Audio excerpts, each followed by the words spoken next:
शान्ताकारं भुजगशयनं पद्मनाभं सुरेशं विश्वाधारं गगनसदृशं मेघवर्णं शुभाङ्गं लक्ष्मीकान्तं कमलनयनं योगिभिर्ध्यानुगम्यम् वन्दे विष्णु भवभयहरं सर्वलोकैकनाथम्।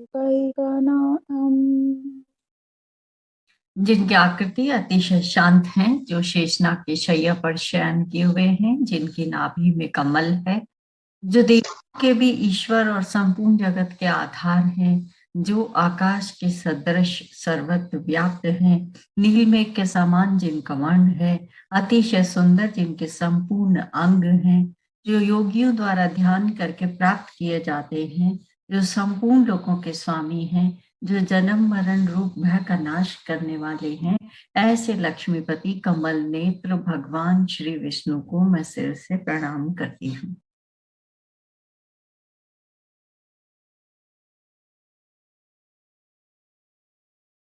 अब इसमें मुझे थोड़ा सा बताना है, मैंने श्लोक को डिस्क्राइब नहीं किया अभी, पिछले वाले श्लोक, हाँ इसमें इससे पहले वाला श्लोक लगा ना, 5वां। हाँ,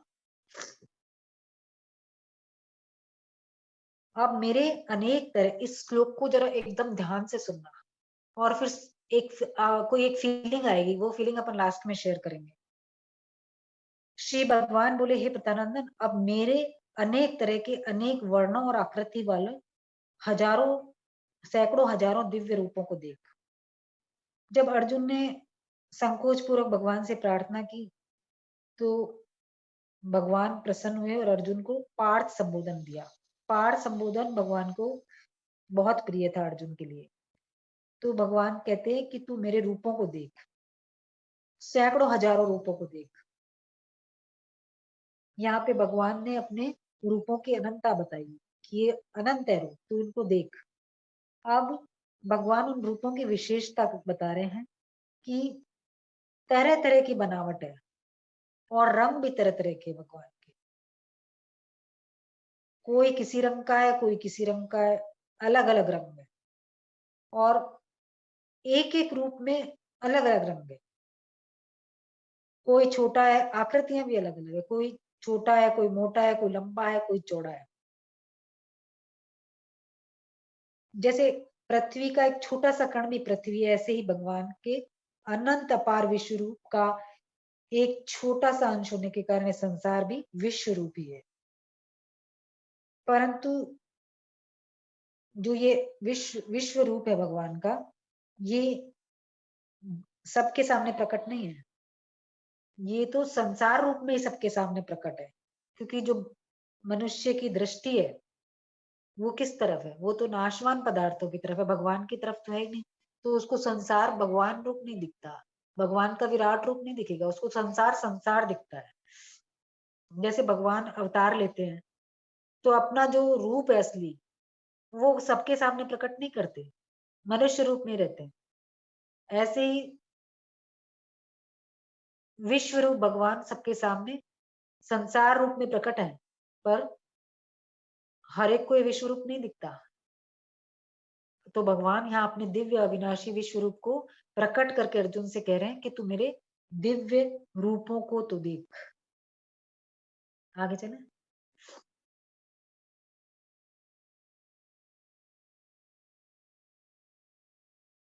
पश्यादित्यान् वसून् रुद्रान् अश्विनौ मरुतस्तथा बहून्यदृष्टपूर्वाणि पश्याश्चर्याणि भारत। हे भरत वंशोद्भव अर्जुन, तू 12 आदित्यों को, 8 वसुओं को, 11 रुद्रों को और 2 अश्वनी कुमारों को तथा 49 मरुत गणों को देख, जिनको तूने पहले कभी देखा नहीं। ऐसे बहुत से आश्चर्यजनक रूपों को भी तू देख। अब पहले के श्लोक में भगवान ने कहा कि विश्व रूप में तरह तरह के वर्ण देख, तरह तरह की आकृतियां देख। अब इस श्लोक में भगवान देवताओं को देखने की बात कह रहे हैं कि मेरे इस रूप में तू 12 आदित्यों को, आदित्य 12 हैं। आदित्य अदिति के पुत्र होने के कारण इनको आदित्य कहा जाता है। जो हमारे हिंदी महीने का जो भी मंथ है, महीना है, उसके हर महीने के अलग अलग आदित्य हैं। तो ये 12 आदित्य हैं। 8 वसु हैं। वसु कौन है? जो हमारी इस धरती की रक्षा करते हैं, जो धरती के देवता हैं, उनको वसु कहते हैं। ये 8 हैं। 11 रुद्र। रुद्र कौन है? सृष्टि के कल्याण के लिए शिव ने अपने 11 रूप प्रकट किए थे, उनको रुद्र कहते हैं। और 2 अश्वनी कुमार जो देवताओं के वैद्य हैं, वो अश्वनी कुमार है। तथा 49 मरुदगण। मरुदगण कौन है? ये दिति के पुत्र हैं, जो इंद्र ने इनको गर्भ में मारने की कोशिश की थी। तो ये 7 टुकड़े हुए, 7 से और 7 के टुकड़े होके ये 49 हो गए, 49 हो गए। इनको 49 मरुदगण कहते हैं। इनको देवता नहीं मानते, पर ये देवता है। देवता इसलिए नहीं माना जाता क्योंकि ये राक्षस दैत्य से देव बने, इसलिए इनको गिनती देवताओं में नहीं होती, इनकी गिनती मरुद गणों में होती है।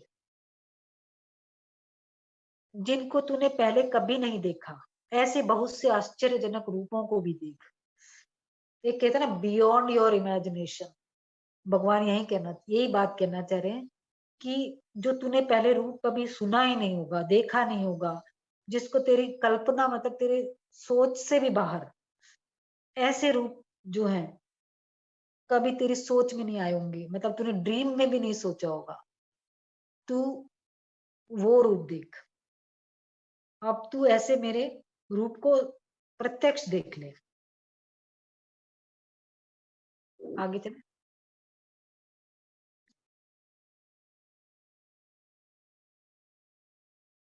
इह कस्थम जगत कृष्णम पश्चाद्य सचराचरम मम देह गुड़ाकेश यच्चान्यद द्रष्टुमिच्छसि। हे नींद को जीतने वाले अर्जुन, मेरे इस शरीर के एक देश में चराचर सहित संपूर्ण जगत को अभी देख ले। इसके सिवाय तू और भी जो कुछ देखना चाहता है वह भी देख ले। अब अगर जो अर्जुन देख रहे हैं रूप, तो इनके मन में सोच रहे हैं कि भाई मैं कहाँ देखूं। तो भगवान कह रहे हैं कि तू मेरे इस शरीर के एक देश में चराचर सहित संपूर्ण जगत।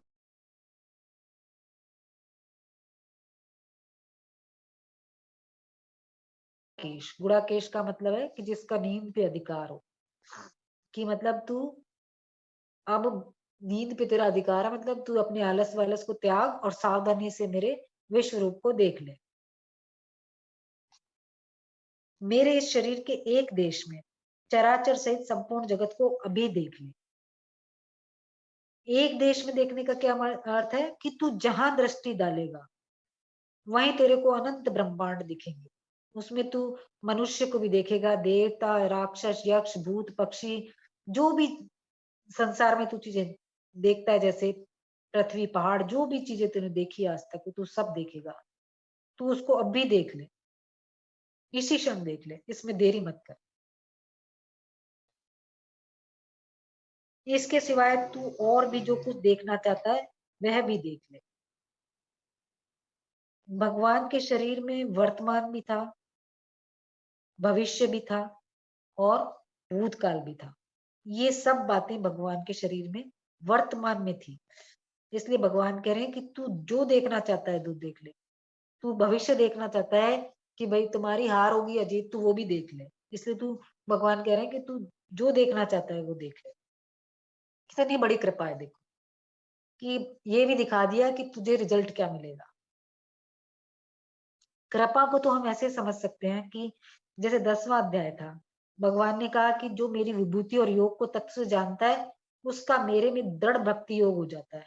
जब अर्जुन ने ये बात सुनी, तो बात सुन के उसने कहा कि भाई वो कौन सी विभूति है, मैं भी फटाफट जान लूं, ताकि मैं भी भगवान का दृढ़ भक्त हो जाऊं। तो विभूतियां पूछ ली उन्होंने। और फिर भगवान ने कहा कि मेरे एक अंश में सारा संसार स्थित है। तो फिर अब अर्जुन को लगा कि भाई देखो वो संसार एक अंश में स्थित है, क्या दिखता है, तो वो भगवान से विश्व रूप देखने की प्रार्थना करते हैं। अगर भगवान ये सब बातें खुद चला चला के नहीं बोलते तो अर्जुन के मन में ये जिज्ञासा ही उत्पन्न नहीं होती।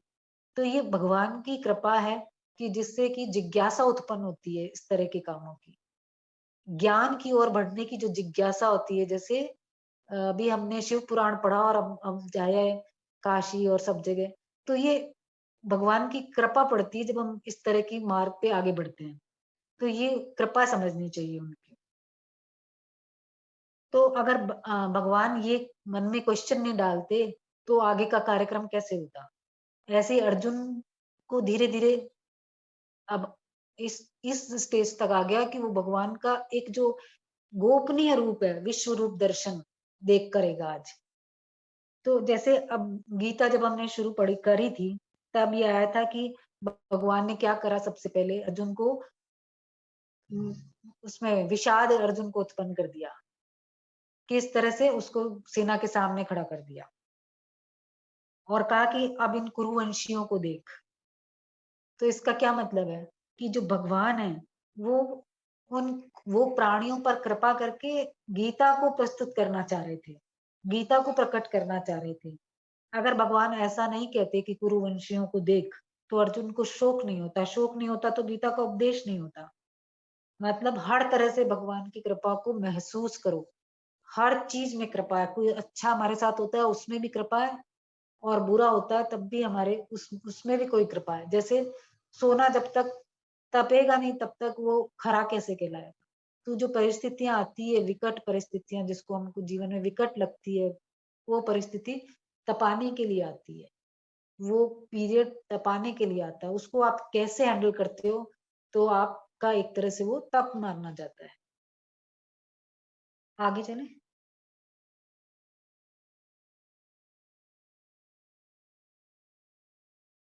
न तु मां शक्यसे द्रष्टुम् अनेनैव स्वचक्षुषा दिव्यं ददामि ते चक्षुः पश्य मे योगमेश्वरम्।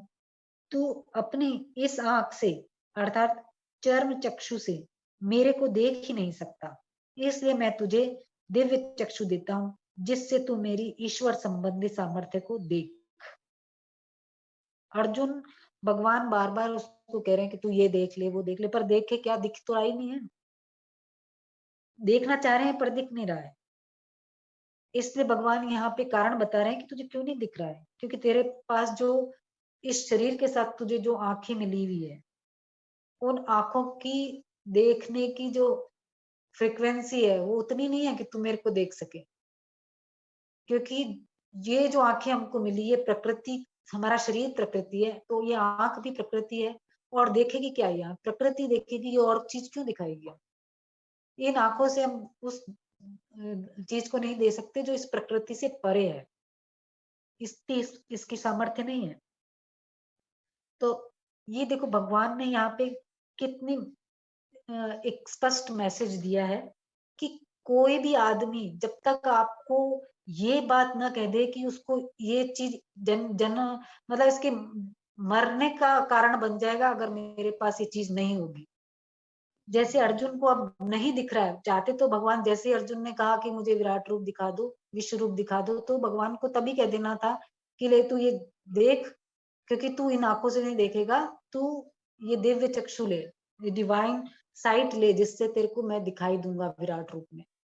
क्यों नहीं कहा, क्योंकि पहले आप ट्राई तो करो, तभी आपको पता चलेगा आपको मिला क्या है। नहीं तो आपको जो मिला है उसकी कदर ही नहीं होगी। आपको दिव्य चक्षु दे दिया, हाँ देख लिए भाई ठीक है, नहीं, भगवान ने दिखाया पहले, फिर अब बता रहे हैं कि तू ऐसे नहीं कर सकता, तेरे को मैं ही दूंगा दिव्य चक्षु जिसके द्वारा तू देख पाएगा।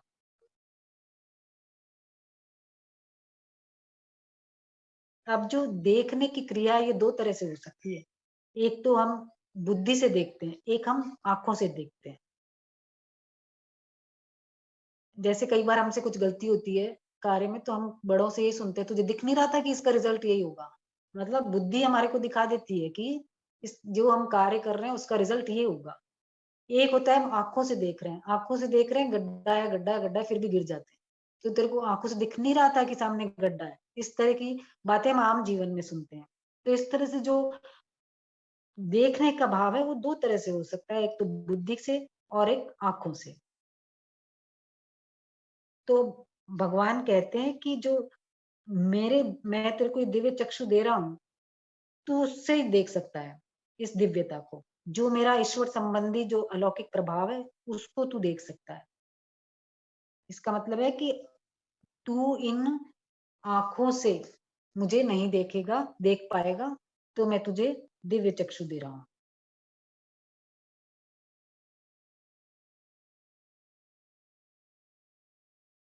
अभी हम ये देखें कि जो साधक होता है उस पर भगवान की कृपा कैसे धीरे धीरे बढ़ती है, ये बताने के लिए भगवान ने यहाँ पे किया है।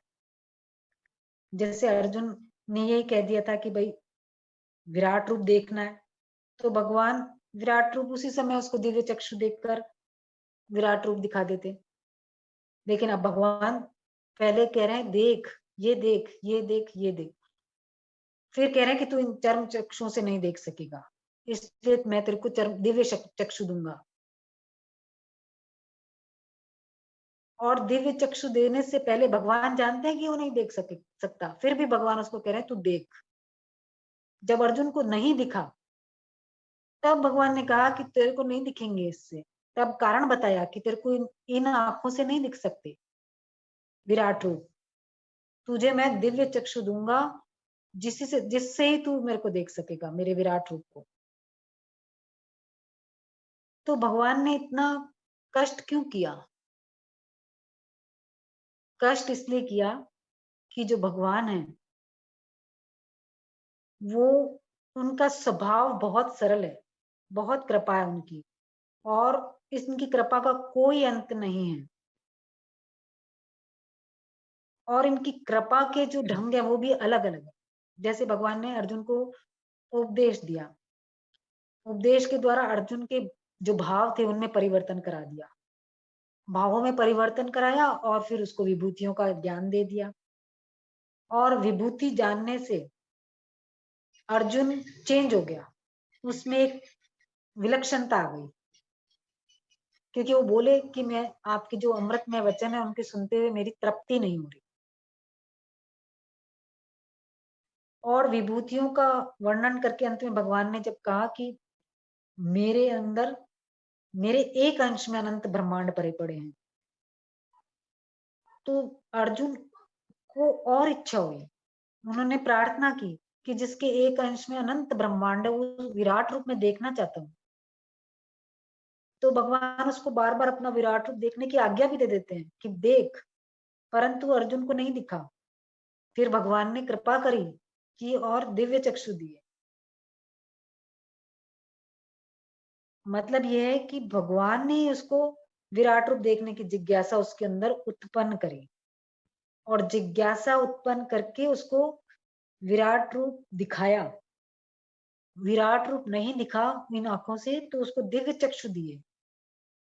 मतलब ये हो गया कि जो भगवान के शरणागत हो गए उनके सब कामों की जिम्मेदारी भगवान स्वयं ले लेते हैं, भगवान अपने ऊपर ले लेते हैं।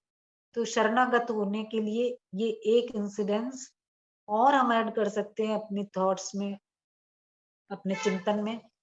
शरणागत होने में ये हमको हेल्प करेगा। आगे चले।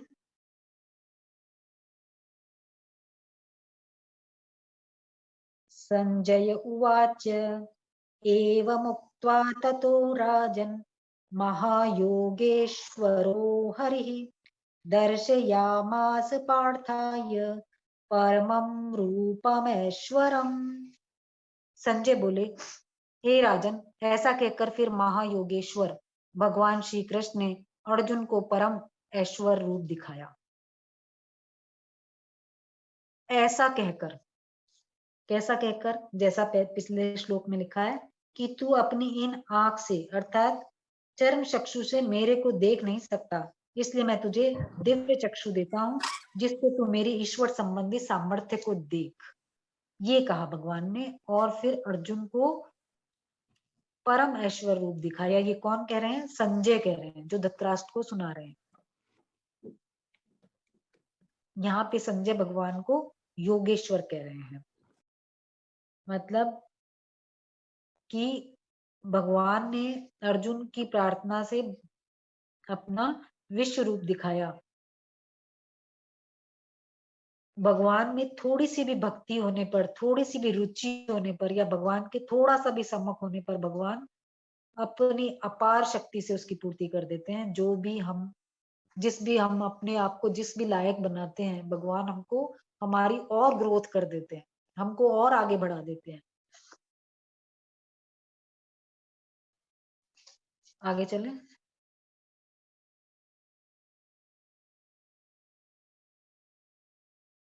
अनेक वक्त्र नयनम अनेकादभुत दर्शनम अनेक दिव्याभरणम दिव्यानेकोद्यतायुधम दिव्यमाल्याम्बरधरं दिव्यगन्धानुलेपनं सर्वाश्चर्यमयं देवम् अनंतं विश्वतोमुखम्। जिनके अनेक मुख और नेत्र हैं, अनेक तरह के अद्भुत दर्शन हैं, अनेक दिव्य आभूषण हैं, और हाथों में उठाए हुए अनेक दिव्य आयुध हैं, तथा जिनके गले में दिव्य मालाएं हैं, जो दिव्य वस्त्र पहने हुए हैं, जिनके ललाट तथा शरीर पर दिव्य चंदन आदि लगा हुआ है, ऐसे संपूर्ण आश्चर्य में अनंत रूप वाले तथा चारों तरफ मुख वाले देव को भगवान ने दिखाया। इस श्लोक को भी थोड़ा सा ध्यान से देखना। यहाँ पे भगवान कह रहे हैं, ये संजय कह रहे हैं कि भगवान ने जो विराट रूप दिखाया वो कैसा था। तो वो कह रहे हैं कि अनेक मुख और नेत्र हैं। विराट रूप में भगवान के अनेक, मतलब गणना नहीं हो सकती, अनेक मुख और नेत्र हैं। वे सब के सब दिव्य हैं,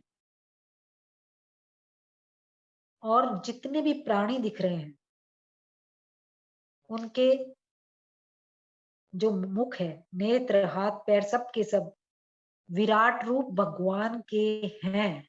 इसको ध्यान से देखो कि जो भी प्राणी दिख रहे हैं उसमें उनके जो भी नेत्र, हाथ पैर, जो भी कुछ है, वो विराट रूप भगवान के हैं, कारण कि स्वयं भगवान ही विराट रूप में प्रकट हुए हैं। अब आता है कि अनेक तरह के अद्भुत दर्शन हैं। भगवान के विराट रूप में जितने रूप दिखते हैं, जितने आकृति दिखती है, जितने रंग दिखते हैं, उनकी विचित्र रूप से बनावट है जो कि अद्भुत दिख रही है। फिर कह रहे हैं अनेक दिव्य आभूषण हैं। जो विराट रूप में दिखने वाले जो भी हैं, विराट रूप में भगवान अनेक रूपों में दिख रहे हैं ना, तो जितने भी गहने पहने हुए उन्होंने, हाथों में, पैरों में, जो भी गले में जितने भी आभूषण पहने हैं, सब के सब दिव्य है, क्योंकि भगवान ही गहनों के रूप में प्रकट हुए। फिर कह रहे हैं हाथों में उठाए अनेक दिव्य आयुध है। आयुध किसको कहते हैं? अस्त्र शस्त्र, जिनके द्वारा लड़ाई की जाती, युद्ध किया जाता है। तो विराट रूप भगवान ने अपने हाथों में चक्र, गदा, धनुष आदि अनेक प्रकार के जो आयुध उठा रखे हैं, वे सब दिव्य हैं। फिर कह रहे हैं जिनके गले में दिव्य मालाएं हैं। तो भगवान की जो विराट रूप भगवान है, उनके गले में फूलों की माला हो सकती है, सोने की, चांदी की, जो भी रत्न हमने सोचे नहीं, हमने देखे नहीं, हमने जाने ही नहीं है, उन रत्नों की मालाएं, गुंजाओं की मालाएं भगवान ने धारण कर रखी है, जो सब की सब दिव्य है। और उन्होंने अपने शरीर पर अनेक रंग के वस्त्र पहने हुए जो कि दिव्य है। फिर कह रहे हैं कि जिनके ललाट पर तथा शरीर पर दिव्य चंदन आदि लगा हुआ है, दिव्य चंदन लगा हुआ है ललाट पर भी, और शरीर पर जिसका लेप हुआ है, वो सब के सब दिव्य है। फिर कह रहे ऐसे संपूर्ण आश्चर्य में अनंत रूप वाले तथा चारों तरफ मुख वाले देव को भगवान ने दिखाया। तो इस तरह देखते ही जो चकित कर दे, जो जिसका रूप अनंत रूप है जिनके, और जिनके मुख चारों तरफ मतलब हर दिशा में है, ऐसा अपना ऐश्वर्यमय रूप भगवान ने अर्जुन को दिखाया।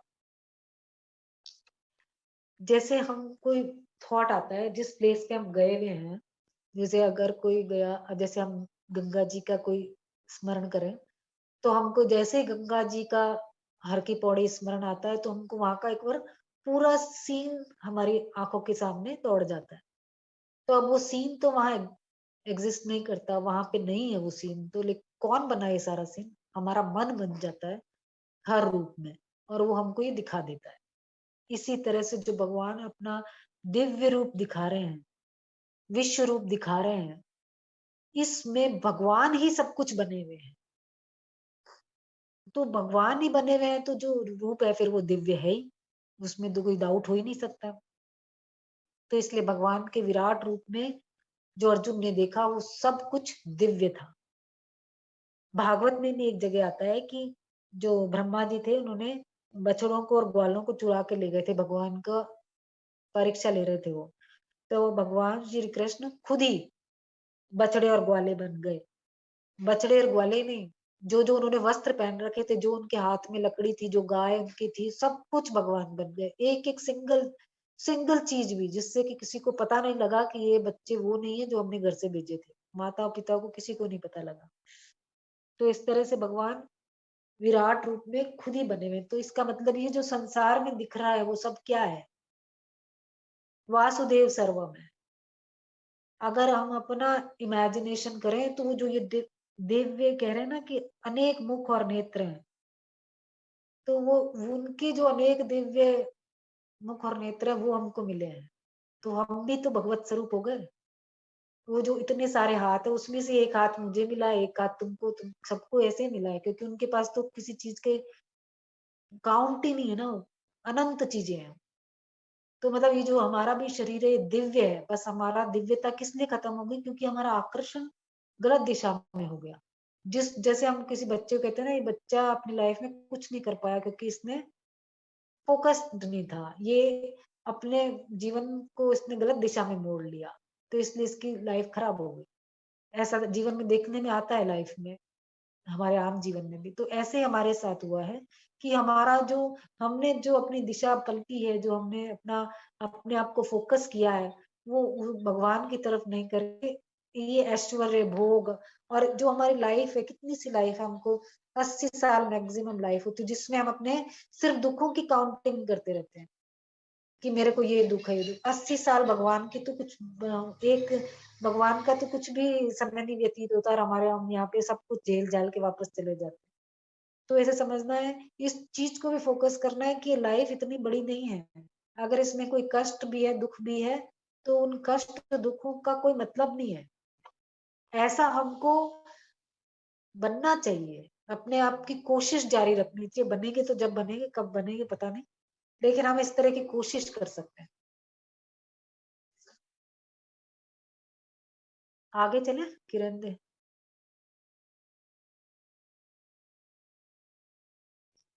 दिवि सूर्यसहस्रस्य भवेद्युगपदुत्थिता, यदि भासदृशी सा स्याद् भासत भासस्तस्य महात्मनः।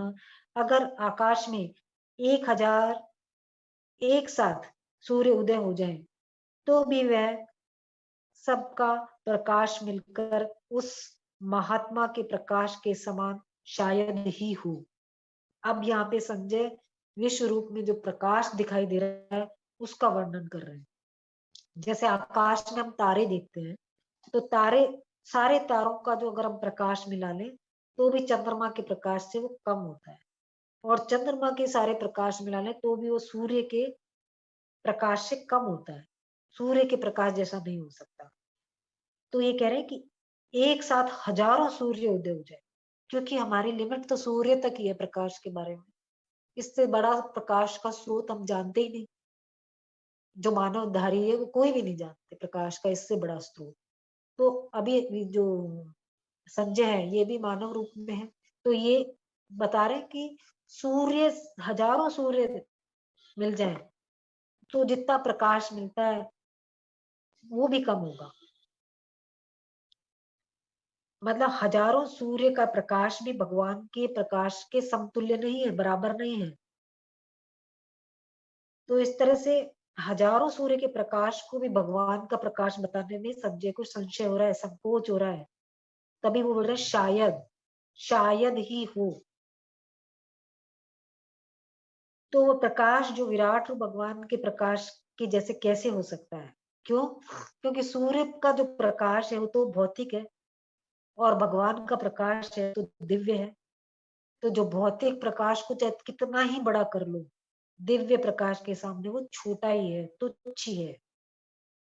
तो भगवान के प्रकाश की तुलना किसी भी भौतिक प्रकाश के साथ नहीं हो सकती, सिर्फ हिंट दे सकता है। तो इसलिए इसने सिर्फ हिंट दिया है कि अगर आकाश में एक साथ हजारों सूर्य उदित हो जाएं, तो भी उन सबका प्रकाश मिलकर विराट रूप परमात्मा के प्रकाश के समान शायद ही हो।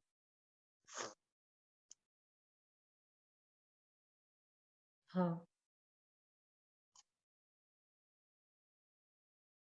ओम पूर्णमद पूर्णमिदं पूर्णात् पूर्णमुदच्यते पूर्णस्य पूर्णमादाय पूर्णमेवावशिष्यते। ओम शांति शांति शांतिः।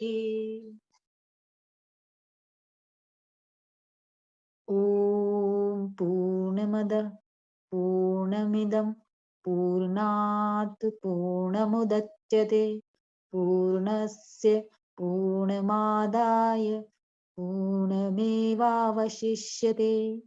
ओम शांति शांति शांतिः।